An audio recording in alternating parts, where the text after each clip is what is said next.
Gusto, ingeniero, compañeros, somos el grupo número 6 y vamos a presentar el diseño de caso práctico, que es el procedimiento para la verificación de las tolerancias y aplicaciones de ajustes ISA. Soy Joana Pereira y les voy a hablar sobre la verificación de tolerancias. Sabemos que las tolerancias son necesarias al construir una pieza para asegurar una calidad mínima de fabricación. Una vez realizada la pieza, se debe de comprobar que sus dimensiones cumplen con las tolerancias especificadas, ya sea guiándonos por las dimensiones que da el fabricante o también por varios manuales que puedan haber de la pieza. Si la pieza fabricada no cumple con la tolerancia general, no debe de rechazarse, salvo que se indique específicamente o que no sea apta funcionalmente. Bien, podemos tener en algún caso de que las piezas sobrepasen las dimensiones que necesitamos. Entonces, en dichos casos se podría hacer un tipo de ajustes a dichas piezas con herramientas que nos ayuden.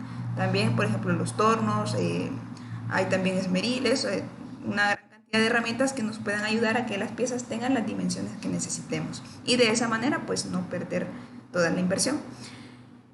Hay que tener en cuenta también que el departamento de calidad es quien se encarga de establecer el procedimiento de control para seleccionar los instrumentos de medida que nos permitan verificar las dimensiones. Vamos a ver que tenemos dos formas de verificar las tolerancias dimensionales. Una de ellas son las mediciones indirectas, donde utilizamos instrumentos de mediciones como los calibradores Vernier, están también los micrómetros y máquinas de medición por coordenadas, para medir las dimensiones de los objetos directamente. Bien, la característica de este tipo de medición es que somos nosotros, son las personas las que miden y toman la lectura de las medidas que tienen las piezas, y de esta manera pues hacemos la comprobación de que la pieza está apta con las tolerancias estipuladas. Tenemos también lo que estas mediciones se conocen como mediciones absolutas y se pueden realizar en un amplio rango dependiendo de la pieza, si es grande o pequeña, especificando por la escala del instrumento también de medición, es muy importante. Y sobre todo hay que tener en cuenta que existe la posibilidad de que la medición sea incorrecta debido a lecturas erróneas. Recordemos que para este tipo de mediciones pues hay varios factores a tomar en cuenta, como por ejemplo la posición del ojo humano, está también la calidad del instrumento y de hecho el mismo instrumento para saber si es apto para la medición o se necesita el otro. Y la segunda forma de verificación es la medición directa, donde las dimensiones se miden utilizando instrumentos como los comparadores de cuadrante, que observan diferencias entre los objetos, y dispositivos de referencia, como bloques y anillos de patrón. Podemos ver aquí, estos son los anillos de patrón y se caracterizan porque ya son medidas estándares que nos ayudan simplemente a compararlo con la pieza que nosotros queremos verificar. Tenemos que estas se conocen como mediciones comparativas debido al hecho de que se realiza una comparación utilizando un objeto con dimensiones estándares. Como dijimos anteriormente, se utiliza ya un objeto con las dimensiones ya fijas, ya fijadas, y lo que hacemos es que nuestra pieza que queremos comparar, pues hay que ver si es exactamente encaja con la que tenemos ya estandarizada. Hola, mi nombre es Alejandra y les hablaré sobre las tolerancias dimensionales generales. Las tolerancias generales son referentes a la calidad mínima de fabricación que se debe asegurar cuando se fabrica una pieza. Las tolerancias aseguran que se han definido todas las características, tanto dimensionales como geométricas, de la pieza. Las tolerancias son parte crucial en el proceso de hacer una pieza, ya que establecen los límites aceptables de variación en las dimensiones y sus características geométricas, asegurando así su calidad mínima. Cuando se fabrica una pieza es fundamental que se puedan garantizar que todas las características estén dentro de los rangos especificados. Esto se logra mediante la aplicación de tolerancias, que son medidas que indican la cantidad de variación permitida. Las tolerancias generales abarcan un amplio gama de aspectos, pero excluyen ciertas tolerancias como la cilindricidad, la forma de una línea o una superficie cualquiera, la inclinación o la posición. Esto significa que las tolerancias generales se aplican a todas las demás características dimensionales de la pieza que no estén cubiertas por las antes ya mencionadas. Las tolerancias generales son necesarias porque en caso de no poder mecanizar una pieza en un taller, se puede llevar a mecanizar a otro taller y igual se pueden cumplir estos requisitos. Bueno, las ventajas de las tolerancias es que son más fáciles de entender y de manejar. Podemos identificar fácilmente aquellos elementos que pueden fabricarse según el procedimiento normal de fabricación. Nos facilita la gestión del sistema de calidad, que esto reduce los niveles de inspección. También para el diseñador es más sencillo determinar la tolerancia general y a partir de esta definir solo los elementos que deben fabricarse con más cuidado y precisión. También se fijan un rango de valores permitidos para las cuotas funcionales de la pieza. También podemos controlar la precisión de la pieza y así es menos probable que la pieza se degrade con el tiempo.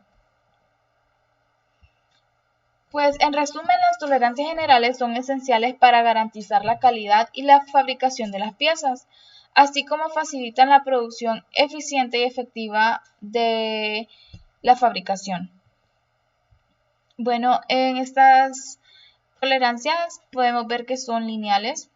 En la tabla podemos ver que está la clase de tolerancia y está la designación y descripción. La designación podemos ver que está F, M, C y B, que esto se refiere a las clases de ajuste que son especificadas en el sistema de ajuste ISO. Estos ajustes definen la relación entre el eje y el agujero en una pieza. F es el ajuste con interferencia, M ajuste con holgadura, C ajuste justo y B ajuste con variación. También podemos ver que en la descripción podemos ver las palabras como fina, media, grosera, que pueden utilizarse en el contexto de tolerancias para describir el nivel de precisión en la variación permitida de una dimensión. Bueno, en una tolerancia fina indica que la variación permitida en la dimensión o característica de la pieza es bastante estrecha. En la media hay una mayor variación en la dimensión. Ya en grosera se puede interpretar como una indicación de una tolerancia aún más amplia que en la media. En la lineal podemos ver que primero en la fina tenemos un rango de 0.05 milímetros, ya en la media va aumentando otros 0.05 milímetros más y ya en grosera son más o menos 0.2 milímetros.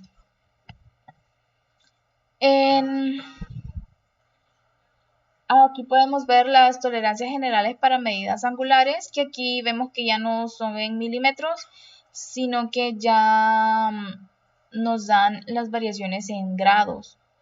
De fina y media podemos ver que es 1 grado, ya en grosera aumenta medio grado y así va aumentando. Y esta tabla es para los radios exteriores y chaflanes. Luego que mis compañeros les hayan hablado acerca de lo que es las medidas indirectas y directas, yo les voy a hablar acerca de los ajustes DISA. Como concepto de ajuste, es el acoplamiento entre dos piezas con conexión mecánica. Se dice que se efectúa con fuego o con aprietos si se comprueba una de ellas tiene movimiento o está fija, comprueba que una de ellas tiene movimiento o está fija con respecto a la otra. En las tolerancias, en las normas de tolerancia ISA, es la unificación de los medios de producción, tanto en métodos de unificación de los medios de producción, tanto en métodos como en los materiales. Por esa razón, las comisiones industriales de todos los países se han esforzado en establecer normas de ajustes y tolerancias entre las cuales se destacan las ISA. Además del trabajo hecho bajo las normas, obligan a obtener piezas de uniformidad única o perfecta. Las normas de tolerancia ISA cuentan con una cota nominal, medidas límites, medidas máximas y medidas mínimas. En la cota nominal pues tenemos que es la medida ideal teórica, pero es imposible de obtener. Las medidas límites, aunque cuesta obtenerlas, pero aquí lo que se tiene que hacer es fijar límites máximos y límites mínimos, que entonces lo que va a hacer es variar la metodología nominal. En las medidas máximas es la mayor de las medidas límites y la medida mínima es la menor de las medidas límites. También tenemos lo que son los ajustes del agujero único y eje único. Aquí, en los complementos de los ajustes ISA, tenemos lo que les dije hace poco, que es el agujero único y el eje único. ¿Cuál es la diferencia entre esos dos? Bueno, lo que representan estas letras, eh, están las letras mayúsculas y las letras minúsculas. En el abecedario mayúsculo, por decir así, las letras mayúsculas de las tablas corresponden al agujero único, como se puede ver. ¿Pero qué representa eso? Bueno, la letra H se conserva o se reserva para indicar lo que es el campo de tolerancias cuya diferencia inferior es la línea cero del agujero único o línea límite. Las letras A, B, C, E y F significan agujeros con ajuste móvil y las letras J, K, M, N, P, R, S y T lo que significan los agujeros con ajustes fijos y a presión. Con las letras minúsculas corresponden al eje único. Y esta, lo que pasa también con una letra H, es que se reserva para indicar el campo de tolerancia, eh, cuya diferencia inferior son las líneas con eje cero y aquí o líneas de límite. Y las letras A, B, C, E, F y G, lo que significa es que cuyo ajuste es móvil y las letras J, K, M, M, N, P, R, Q significan que los ajustes fijos y a presión. Al designar el acoplamiento de uno de los ajustes, se indicará que siempre debe ser la primera en el agujero y después es en el eje. También aquí podemos ver la elección de ajustes ISA y esta tabla es acerca de lo que son las calidades, que hay varios ejercicios que se tienen que ver con estas tablas. Bueno, yo me llamo Susana y yo les voy a hablar de lo que son las aplicaciones de ajustes ISA. Este se divide en tres partes, que son los ajustes de precisión y fino, los ajustes corrientes y los ajustes ordinario o vasto. Bueno, dentro del ajuste de precisión y fino está lo que es el ajuste de adherencia, que es que utilizando que las piezas tengan un acoplamiento fijo y que su desmontaje no sea frecuente, pudiendo acoplarse y desacoplarse a golpe de martillo normal para lo que son las piezas pequeñas y martillo fuerte cuando son piezas grandes. Las aplicaciones para este serían para casquillos en ruedas, poleas y bielas, platos para acoplamientos de ejes, rodamientos a bola sobre ejes para cargas medias, y en volantes o rodetes de turbina y de bombas centrífugas.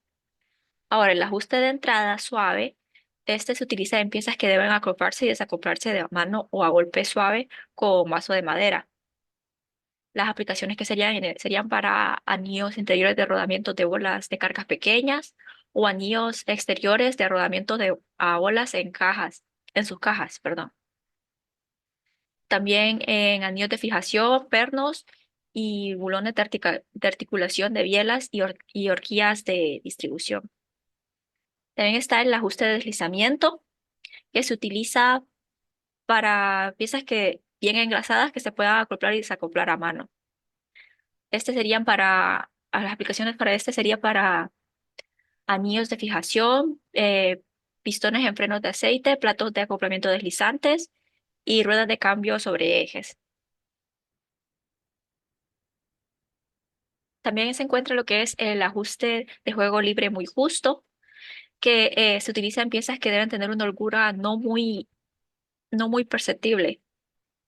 Las aplicaciones para este serían las ruedas dentadas deslizantes en cajas de cambios de marcha o acoplamientos deslizantes, mecanismos para reguladores o cojinetes de máquinas rectificadoras.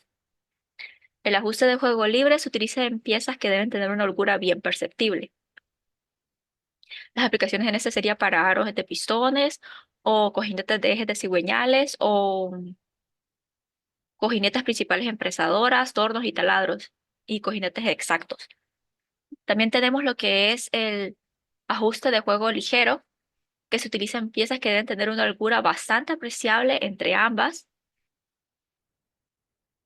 Las aplicaciones para este serían los ejes de cojinetes múltiples, los huesillos de torno en sus soportes.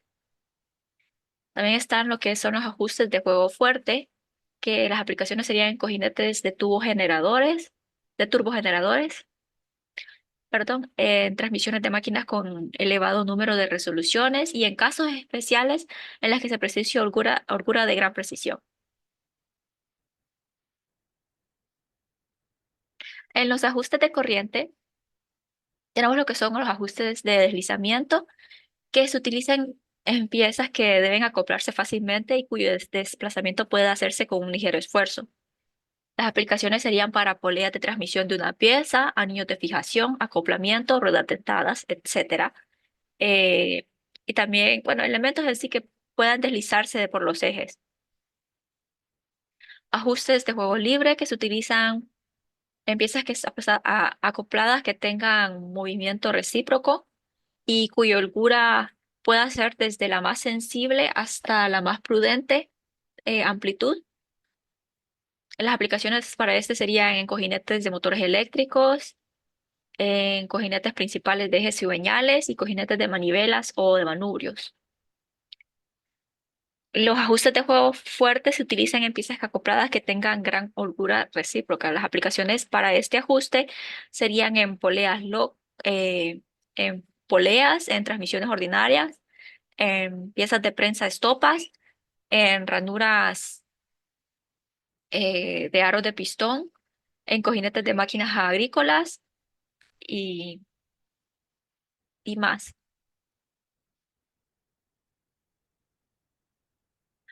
Bueno, en el caso de lo que son los ajustes de ordinario o vasto, en el ajuste ordinario se utiliza en ajuste de piezas que tengan una holgura amplia o una gran tolerancia de fabricación. Este es conveniente más para el uso de mecanismos que están expuestos a la oxidación o la intemperie, tales como son los aparatos de maniobra en la cubierta de buques o también en lo que son en los ferrocarriles y dentro de las locomotoras.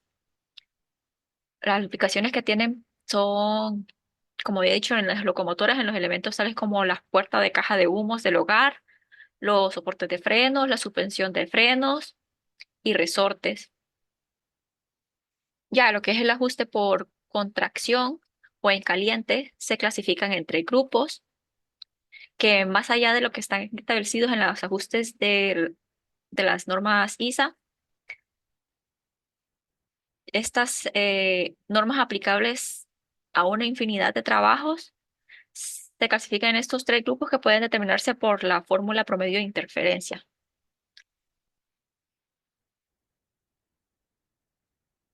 Que para el grupo 1, que sería la de ligera presión, se usaría la fórmula I igual a 0.0025 por D, siendo I la interferencia del metal o cantidad de aumento o exceso de material en el diámetro de la pieza interior y acoplamiento, y D el diámetro de base en milímetros de la pieza que se trate de ajustar, o el diámetro deseado de la pieza. Bueno, eso se clasifican en los tres grupos, que es el grupo 1 de ligera presión, grupo 2 de presión media y el grupo 3 de gran presión. El grupo 1 de ligera presión, las aplicaciones que tendrían serían para piezas con secciones ligeras o extremadamente largas, como lo que son para coronas dentadas de precisión montadas sobre, sobre un núcleo de hierro fundido. También las que están las de precisión media, que son en piezas con secciones medias o largos ajustes. Por ejemplo, serían los casquillos o camisas de bronce en ejes de propulsión para los buques. Y el grupo 3, que es de gran precisión, este se usa más en piezas de acero donde el metal queda sometido a una gran tensión. pero este no puede utilizarse para lo que son hierro fundido. Eh, Se utiliza para bandajes o llantas de ruedas de ferrocarriles. Bueno, eso sería todo por nuestra parte en lo que es el procedimiento de verificación de las tolerancias y las aplicaciones de ajustes ISA. Muchas gracias por su atención.